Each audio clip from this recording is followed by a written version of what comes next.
বলেন 3 আমল কখনো ছাড়বো না, আবার 3 আমল নিয়মিত করব। 1 কোরআন তেলাওয়াত, 2 5 ওয়াক্ত নামাজ, 3 সাধ্য অনুযায়ী দান সৎকার। এটা কিভাবে শুরু করতে পারেন? ফজরের নামাজ পড়লেন, নামাজ হয়ে গেল, প্রতিদিনের আমলের একটা নামাজ হয়ে গেল, আর তো 4 ওয়াক্ত আছে বলে নেবেন। 2 নাম্বার নামাজের পরে একটু কোরআন তেলাওয়াত করেন, 2টা হয়ে গেল আমল। 3 নাম্বার অফিসে যাওয়ার সময় সাধ্য আছে 2 টাকা সৎকার করার, 2 টাকা দান করেন। 5 টাকা সাধ্য আছে, 5 টাকা দান করেন। এই 3 আমল যারা নিয়মিত করতে পারবেন, সূরা ফাতিরের 30-31 নম্বর আয়াত, 22 নম্বর পারা 16 নম্বর পৃষ্ঠার শেষ, 17 নম্বর পৃষ্ঠার শুরু, আল্লাহ তাআলা বলেন যারা নিয়মিত এই 3 আমল করবে, ইন্নাল্লাযীনা ইয়াতলুনা কিতাবাল্লাহ, যারা আল্লাহর কোরআন তেলাওয়াত করবে। 2 নম্বর ওয়া আকামুস সালাহ, 5 ওয়াক্ত নামাজ পড়বে। 3 নম্বর ওয়া আনফাকু মিম্মা রাযাকনাহুম সিররাও ওয়া আলানিয়া, যারা গোপনে প্রকাশ্যে আমার দেয়া রিজিক থেকে দান করবে।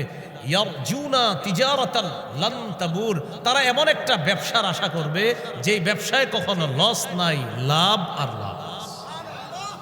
এই 3 আমল নিয়মিত করা মানে লাভজনক ব্যবসা করা। যারা লাভজনক ব্যবসা করতে চান এই আমল নিয়মিত এটা করতে থাকেন, আল্লাহ তৌফিক দান করেন। তাহলে ইমানি শক্তি বাড়ার একটা উপায় জানলাম আমরা, কোরআন তেলাওয়াত করা। 2 নাম্বার আরেকটা উপায় ইমানি শক্তি বাড়ার, বলেন নবীজির জীবনী এবং সাহাবায়ে কেরামের জীবনী অধ্যয়ন করা। নবীজির জীবনী পড়তে হবে নিয়মিত, সাহাবায়ে কেরামের জীবনী পড়তে হবে, নিয়ম করে করে পড়বেন। আজকে 1 পৃষ্ঠা, কালকে 1 পৃষ্ঠা, এইভাবে। হায়াতুস সাহাবা কিনে নেবেন, বাংলায়ও বের হয়েছে, অথবা সাহাবীদের জীবনী বাংলায় আছে এখন। রাসূল সাল্লাল্লাহু আলাইহি সাল্লামের জীবনী অনেক আছে, আর রাহিকুল মাখতুম আছে, এটা কিনে নিতে পারেন। ইদ্রিস কান্দলবী রহমতুল্লাহি আলাইহির সিরাতে মুস্তাফা আছে, এটাও কিনে নিতে পারেন। এগুলা নিয়মিত পড়বেন, এগুলা পড়লে আপনার ইমান তাজা হবে। সূরা মুমতাহিনার 6 নম্বর আয়াতে আল্লাহ বলেন, লাকাদ কানা লাকুম ফীহিম উসওয়াতুন হাসানাহ লিমান কানা ইয়ারজুল্লাহ ওয়াল ইয়াউমাল আখির, যারা আল্লাহকে কামনা করে আর আখিরাত কামনা করে তাদের জন্য নবীর জীবনী, সাহাবায়ে কেরামের জীবনী, নবীদের জীবনীর মধ্যে রয়েছে তাদের জন্য আদর্শ, উত্তম নমুনা রয়েছে। যদি চান ইমান বাড়াবো, আমার আদর্শ সুন্দর করব, নবীজির সিরত নিয়মিত পড়বেন, নবীজির জীবনী পড়া, সাহাবায়ে কেরামের জীবনী পড়া। কারণ তাদের জীবনী পড়লে আপনার ইমানি শক্তি বাড়বে, আর ইমানি শক্তি বাড়ার সাথে আল্লাহর ওয়াদা আছে, সংখ্যায় যদি কম হয়, ইমান যদি মজবুত থাকে, ওই দলকে সাহায্য করা আল্লাহর ওয়াদা। 2 পারার 20 নম্বর পৃষ্ঠা আছে, কাম মিন ফিআতিন কালিলাতিন গালাবাত ফিআতান কাসীরাতাম বিইজনিল্লাহ, কত ছোট দল আল্লাহর হুকুমে কত বড় দলকে পরাজিত করে দিয়েছে। এটা কি কারণে? ইমানি শক্তির কারণে। বদরের যুদ্ধের ইতিহাস পড়েন আপনি, 313 জন সৈনিক, 70টা উট, 2টা ঘোড়া, 8টা তরবারি, তাও এরকম দামি তরবারি না, সশস্ত্র 1000 কাফেরের বিরুদ্ধে এই 313 জনকে ইমানি শক্তির কারণে আল্লাহ বিজয় দান করেছে। খালিদ ইবনুল ওয়ালিদ রাদিয়াল্লাহু তাআলা আনহুর জীবনী পড়েন, 60 জনের সাথে 60,000-এর বিরুদ্ধে লড়াই করছে, মাত্র 60 জন নিয়ে, ইমান মজবুত, আল্লাহ 60,000-এর বিরুদ্ধে বিজয় দান করছে। তাহলে নবীর জীবনী পড়া, সাহাবায়ে কেরামের জীবনী পড়া, এটা হলো ইমানি শক্তি বাড়ার আরেকটা উপায়। 1 নাম্বার তেলাওয়াত, 2 নাম্বার সাহাবায়ে কেরামের জীবনী পড়া, রাসূল সাল্লাল্লাহু আলাইহি সাল্লামের জীবনী পড়া, আল্লাহ তৌফিক দান করেন। 3 নম্বর ইমানি শক্তি বাড়াইতে পারেন জিকির করা, নিয়মিত জিকির করা। সূরা রদের 28 নম্বর আয়াতে আছে, আল্লাযীনা আমানু ওয়া তাতমাইন্নু কুলুবুহুম বিযিকরিল্লাহ, যারা ঈমান আনে এবং তাদের অন্তর প্রশান্ত হয় জিকিরের মাধ্যমে। আলা বিযিকরিল্লাহি তাতমাইন্নুল কুলুব, শোনো, আল্লাহর জিকিরের দ্বারাই অন্তর প্রশান্ত হয়, অন্তরগুলার মধ্যে প্রশান্ত আসে, শান্তি আসে, এই অন্তর প্রশান্ত হয় আল্লাহর জিকিরের দ্বারা। আর আমরা জানছি ঈমান জানি কোথায় থাকে? অন্তরে। অন্তর প্রশান্ত হয় জিকিরের মাধ্যমে, জিকির করা। 4টা জিকির আল্লাহর কাছে সবচেয়ে পছন্দ। ক্বালা রাসূলুল্লাহি সাল্লাল্লাহু আলাইহি ওয়াসাল্লাম, আহাব্বুল কালামি ইলাল্লাহি আরবা।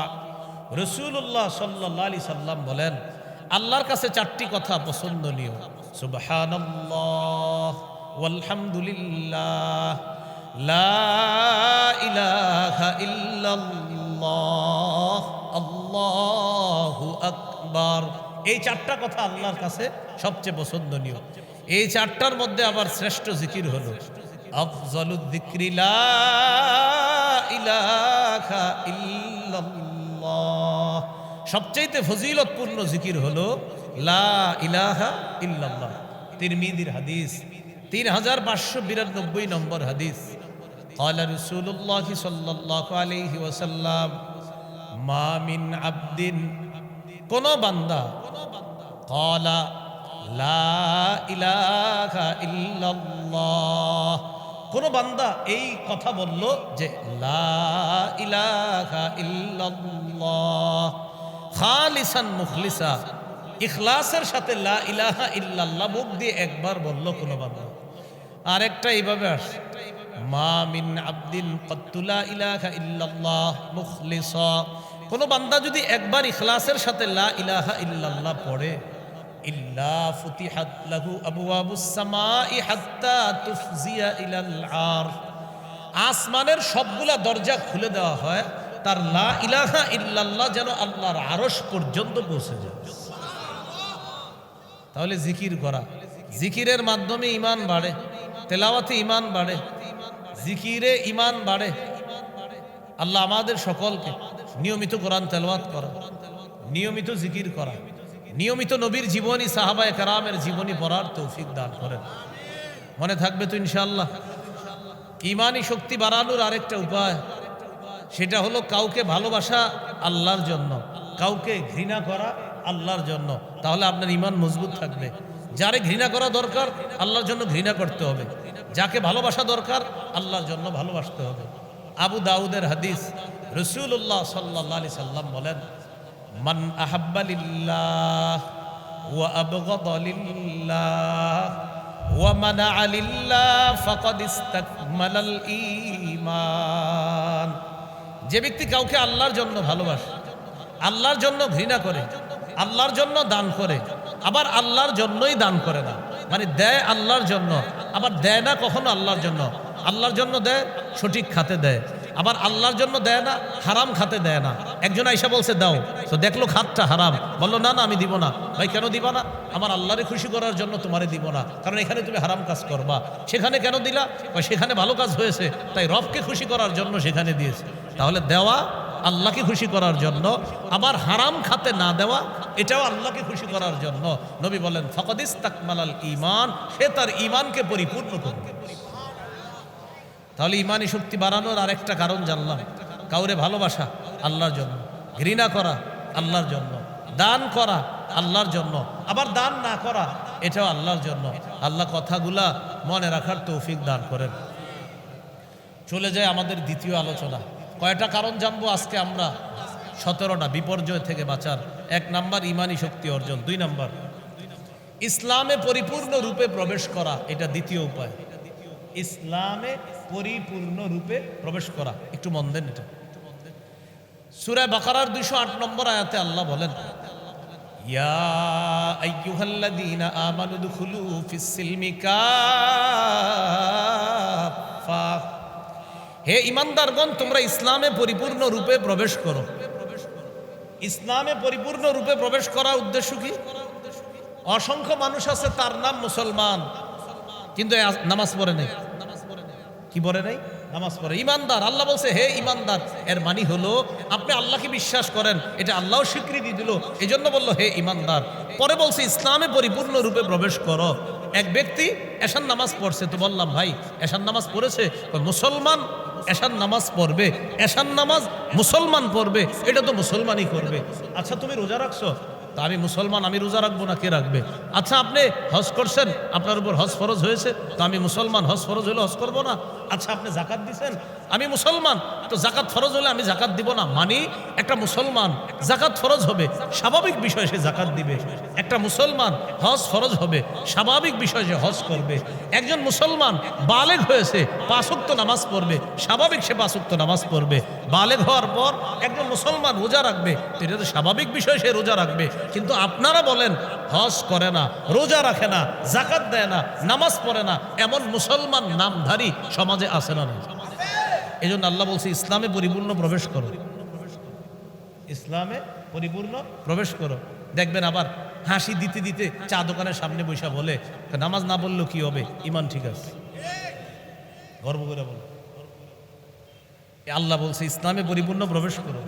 প্রত্যেকে জিজ্ঞাসা করেন আপনি ইসলামে পরিপূর্ণ প্রবেশ করেছেন কিনা।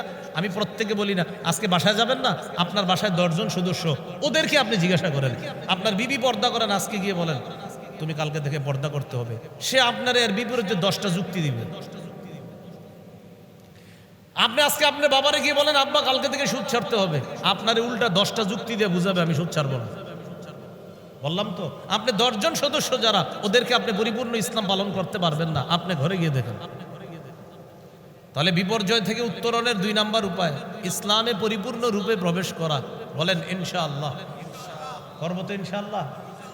বলেন আল্লাহর সমস্ত বিধানের সামনে মাথা নত করা, স্বেচ্ছায় মেনে নেওয়া, আদেশ নিষেধ আমরা স্বেচ্ছায় মেনে নিলাম।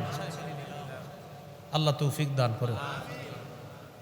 তাহলে 1 নাম্বার উপায় ইমানি শক্তি অর্জন করা, 2 নাম্বার উপায় ইসলামে পরিপূর্ণ রূপে প্রবেশ করা, 3 নম্বর উপায় আমার সাথে বলেন তাহলে মনে থাকবে। বলেন দ্বীনি জ্ঞান অর্জন করে সেই অনুযায়ী আমল করা। দ্বীনের সঠিক জ্ঞান অর্জন করে সেই অনুযায়ী আমল করা। তিরমিজির হাদিস, রাসূলুল্লাহ সাল্লাল্লাহু আলাইহি সাল্লাম বলেন লা তাজুলু কদামা ইবনি আদম হাত্তা ইউসআলা আন খামস। 5টি প্রশ্ন করার আগে আদম সন্তানের 2 পা কিয়ামতের ময়দানে নড়বে না। জীবন সম্পর্কে প্রশ্ন করা হবে, 2 নাম্বার যৌবন সম্পর্কে প্রশ্ন করা হবে, 3 নাম্বার সম্পদ কোথা থেকে কামাই করেছে, 4 নাম্বার রফিমা আনফাকা কোথায় ব্যয় করেছে। হালাল উপার্জন এটা 3 নাম্বার প্রশ্ন। 4 নাম্বার হালাল খাতে ব্যয় করেছে কিনা। অসংখ্য মুসলমান আমরা আছি যারা আমরা হালাল উপার্জন করি কিন্তু হারাম খাতে ব্যয় করি। যেমন একজন মানুষ হালাল উপার্জন করছে কিন্তু জুয়া খেললো, বলেন এটা কি হালাল ব্যয় হলো না হারাম ব্যয়? একজন মানুষ হালাল উপার্জন করলো, গানের কনসার্টে টাকা দিয়ে সহযোগিতা করলো, বলেন খাত কি, ব্যয়ের খাতটা কি হালাল হলো না হারাম হলো? তাহলে 3 নাম্বার প্রশ্ন হালাল উপার্জন করেছে কিনা, 4 নাম্বার হালাল খাতে ব্যয় করেছে কিনা, 5 নাম্বার প্রশ্ন হবে ওয়াবিমাজা আবিলা ফিমা আলিমা, যা জেনেছে জানা অনুযায়ী আমল করেছে কিনা। এই 5টা প্রশ্ন করা হবে। এর মধ্যে একটা হলো যা জানলাম তা মানলাম কিনা। আজকে আমাদের 17টা উপায়ের 3 নাম্বার উপায় হলো দ্বীনের সঠিক জ্ঞান অর্জন করে সেই অনুযায়ী আমল করা। এবার আমি উদাহরণ দিয়ে বুঝাই। আল্লাহকে সেজদা দেওয়া, বলেন এটা দ্বীনের কি জ্ঞান? সঠিক জ্ঞান। বলেন আল্লাহকে সেজদা দেওয়া কি জ্ঞান? আপনাদের এই এলাকার একজন 365 দিন আল্লাহকে সেজদা দেয়, এটা তো সঠিক কাজ। হঠাৎ বছরে একদিন আরেক জায়গায় গিয়া আরেকটা সেজদা দেয়, বলেন এটা কি সঠিক হলো না অন্যায়? আবার বলছি আমি, প্রতিদিন সেজদা দেয় কাকে? আল্লাহকে। একদিন আবেগে আরেক জায়গায় দেয়, ধরা খেয়ে গেলে পরে আপনি যদি বলেন কাকা এটা কি করলেন, আপনি তো মাশাআল্লাহ নামাজি মানুষ, এটা কি করলেন? ও এটা আসলে আবেগ। আবেগ মানে ওটা বুঝবা না, এটা দিলের মধ্যে একটা হিট আসে। কি আসে? হিট আসে। আপনি পাবেন হয়তো এই আশেপাশেও পাবেন, খুঁজেন পাবেন। আর আছে মানে ভালোই আছে, চট্টগ্রাম নারায়ণগঞ্জ থাকবে না তো কোথায় থাকবে? তাহলে আপনি সেজদা দিলেন আল্লাহকে, হঠাৎ একদিন আরেক জায়গায় দিয়ে দিলেন, শেষ, সব বরবাদ। সূরা জুমার 65 নম্বর আয়াত, লাইন আশরাকতা লায়াহবাতান্না আমালুকা, যদি তুমি শিরিক করো অবশ্যই তোমার আমল সব বরবাদ হয়ে যাবে। তাহলে আল্লাহকে সেজদা দেওয়া দ্বীনের সঠিক জ্ঞান, সে অনুযায়ী আমল করা দ্বীনের সঠিক জ্ঞান। আল্লাহ ছাড়া অন্য কোথাও সেজদা দেওয়া এটা দ্বীনের সম্পর্কে অজ্ঞতা, এই অজ্ঞতা তাকে জাহান্নামে নিয়ে যায়। এগুলো 3 নাম্বার। 4 নাম্বার বিপর্যয় থেকে উত্তরণের উপায়, বলেন দ্বীনের সঠিক জ্ঞান অর্জন করে সেটা প্রচার করা। তিন নাম্বার হলো আমল করা, চার নাম্বার হলো দ্বীনের সঠিক জ্ঞান প্রচার করা, যেটা আরবি হলো তাবলীগ করা বা প্রচার করা। সূরা মাঈদা আল্লাহ তাআলা আমাদের নবীকে ডাক দিয়ে বললেন, ইয়া আইয়ুহার রাসূলু বাল্লিগ মা উনজিলা ইলাইকা মির রাব্বিক, হে রাসূল আপনি প্রচার করেন, যা আপনার কাছে অবতীর্ণ করা হয়েছে তা আপনি তাবলীগ করেন, প্রচার করেন। সহিহ বুখারী 105 নম্বর হাদিস। রাসূলুল্লাহ সাল্লাল্লাহু আলাইহি সাল্লাম সাহাবীদেরকে বললেন, আমি কি আমার উপর অর্পিত দায়িত্ব পৌঁছিয়েছি তোমাদের কাছে? তিনবার জিজ্ঞাসা করলেন। তারা বললেন হ্যাঁ। নবীজি আকাশের দিকে আঙ্গুল উঠিয়ে বললেন, আল্লাহুম্মা শাহাদ, আল্লাহ আপনি সাক্ষী থাকেন। শেষে বললেন, লিউবাল্লিগিশ শাহিদুল গায়বা, যেহেতু আমি আমার উপর অর্পিত দায়িত্ব তোমাদের কাছে পৌঁছে দিয়েছি, সেহেতু তোমাদেরকে দায়িত্ব দিয়ে যাচ্ছি, তোমরা উপস্থিত যারা আছো, পৃথিবীর প্রান্তে প্রান্তে অনুপস্থিত যারা আছে, তাদের কাছে আমার পৌঁছে দেওয়া বিষয়গুলা তোমরা প্রত্যেকে পৌঁছে দেবা, এই দায়িত্ব আমি নবী তোমাদেরকে দিয়ে গেলাম। তাবলীগ বা প্রচারের দায়িত্ব তোমাদেরকে দিলাম, এই দ্বীন সম্পর্কে সঠিক বিষয়গুলা পৃথিবীর অন্যদের কাছে তোমরা পৌঁছে দিবা, আমি নবী দায়িত্ব দিয়ে। তাহলে তিন নাম্বার দ্বীনের সঠিক জ্ঞান অর্জন করে সে অনুযায়ী আমল করা, চার নাম্বার দ্বীনের সঠিক জ্ঞান অন্যের কাছে প্রচার করা। এই বিষয়ে আমরা একদম পিছিয়ে আছি। আমাদের বর্তমান সময়ের মানুষগুলা আমরা দ্বীন শর্টকাটে শিখতে চাই, শুধু শর্টে, একদম শর্টকাটে দ্বীন শিখা ফেলি। পড়া শিখার পর এরপরে পথভ্রষ্টতার মধ্যে চলে যাই। যেমন হঠাৎ দ্বীন শিখছি, শিখার পরেই বলে ফেলতেছি অমুকের যা আছে সব বেঠিক। আপনি শিখছেন, আপনি যে বেঠিকের মধ্যে আছেন এটা আপনিও জানেন না, এটা আপনি বুঝেনও না। আল্লাহ আমাদেরকে হেফাজত করেন। 5 নাম্বার আল্লাহর দ্বীনের সহযোগী হওয়া। সূরা মুহাম্মদের 7 নম্বর আয়াতে আল্লাহ বলেন, ইয়া আইয়ুহাল্লাযীনা আমানু ইন তানসুরুল্লাহ ইয়ানসুরকুম, হে ঈমানদারগণ যদি তোমরা আল্লাহকে সাহায্য করো আল্লাহ তোমাদেরকে সাহায্য করবে। আল্লাহকে সাহায্য করার অর্থ হলো আল্লাহর দ্বীনের সহযোগিতা করা। আল্লাহর দ্বীনের সহযোগিতা করা মানে মসজিদের কাজে সহযোগিতা করা, এটা আল্লাহর দ্বীনের সহযোগিতা করা। মাদ্রাসায় সহযোগিতা করা, এটা আল্লাহর দ্বীনের কাজে সহযোগিতা করা। মুজাহিদ যারা আল্লাহর রাস্তায় জিহাদ করতেছে তাদের জন্য অর্থনৈতিক সাহায্য পাঠিয়ে দেওয়া, আল্লাহর দ্বীনের শ্রেষ্ঠ একটা খাতে সহযোগিতা করা। কোথায় বলেন সবাই, কোথায়?